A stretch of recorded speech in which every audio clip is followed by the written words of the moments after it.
Hey everyone, welcome back to another episode of Golden Key Design. Today we start a new series, the Chicago Condo Renovation. To give you some background, I bought this property in June of 2019 and renovated it that summer, with some finishing touches being completed in 2020. And in this episode, we will be doing a complete walkthrough of the place about what it looked like when I bought it, as well as some plans for the renovation to come. So let's get started. You're currently looking at the original floor plan. It's a 4-bedroom, 2-bath garden unit with a decently sized family room and kitchen. I've gathered some photos of both the original listing of the place as well as what the place looked like when I toured it to give you an idea of what the place looked like. As you walk through the front door, you're greeted by a hall closet, and as you turn to your right, there is a family room. Here's a photo from the listing. As you can see, we have a large fireplace and some industrial looking lights. And here's what the place looked like when I toured it. So not the best. And also, if we turn around in the family room, on the other side, there's kind of a nook, and we have a nice little bar with some solo cup lights. And this is what it looked like when I bought it. So that bar was then taken out. And again, this use of space isn't the best, so I'm going to try and find a way to make this more efficient. So if we continue down the hall, we will enter the first bedroom. Nothing too crazy, but there is an interesting closet. As you'll see here, it kind of bumps out into the family room, which is where that nook was created, so not ideal. And then as we continue on, we have the second bedroom, which is kind of a mirror image, but again, not too much room. And as you'll see, we have some nice wall sconces. Not the best for a residential place. And then we have the bathroom right outside those two rooms. Nothing too crazy here, but definitely could use some updating. And then the next room over is the laundry room. Some old washer and dryer that I'm looking to replace, some wire shelving.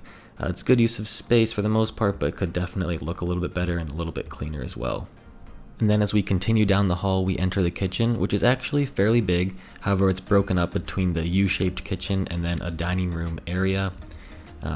It's kind of in disrepair. Again, we have those large industrial lights. Some of the cabinets weren't working. I was looking to replace this entire kitchen probably.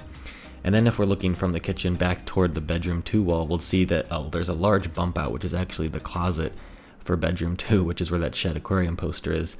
And this just makes it very hard to access that back corner, and it doesn't allow a lot of light to come in from that window either.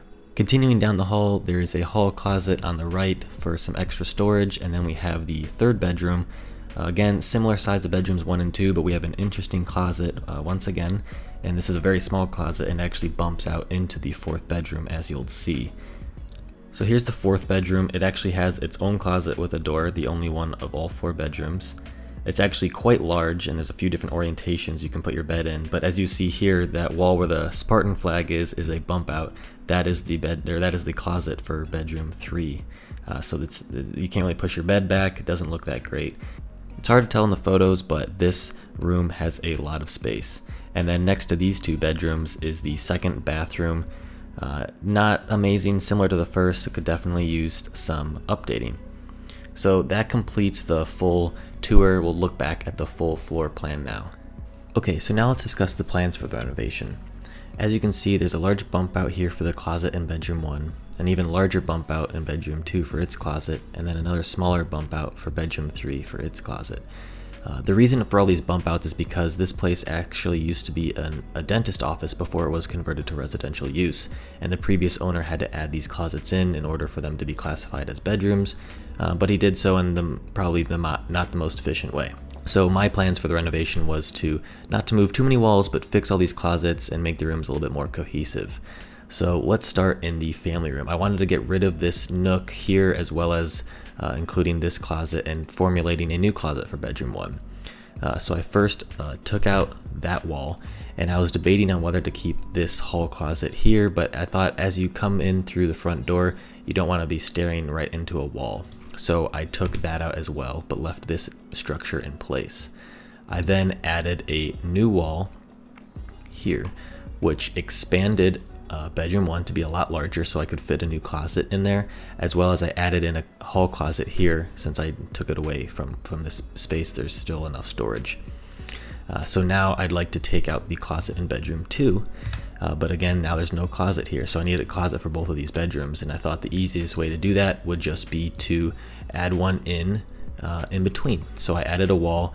As you can see, The bottom section is a closet for bedroom 1, and if you'd imagine there's a opening here, this is a closet for bedroom 2. So that solves that, and it also makes the family room a lot nicer on the eyes, and there's not a weird nook in this corner. And so now I have to focus on the closet for bedroom 3. If I take this away, the bedroom is already pretty small. It's only 8 by 10, so there's not too much space to put a closet in the current footprint. But since I expanded the kitchen by deleting the closet from bedroom 2, I thought the easiest way to achieve this would be to move the kitchen to the right, since we have a little bit extra room, and then add a wall here so that now the kitchen can continue along this wall, so we get a little bit extra storage here, as well as this space here can then become the closet for bedroom 3. There'd be a large opening here, and with this being the smallest bedroom, it actually has the largest closet. This is about 3 feet deep by 7 feet long, so it's quite large, which is a nice perk of having the smallest room. So now, as you can see, all of the closets have been rearranged, I think, in a pretty efficient way. The walls are a lot straighter, not as many bump outs. Pretty happy with this. So that's kind of how I formulated the design for this renovation. Next week we start the demolition, so stay tuned. If you enjoyed this video, please subscribe and give us a like. And if you want to, you can follow us on Instagram and TikTok for even more updates. And as always, thanks for watching and happy building.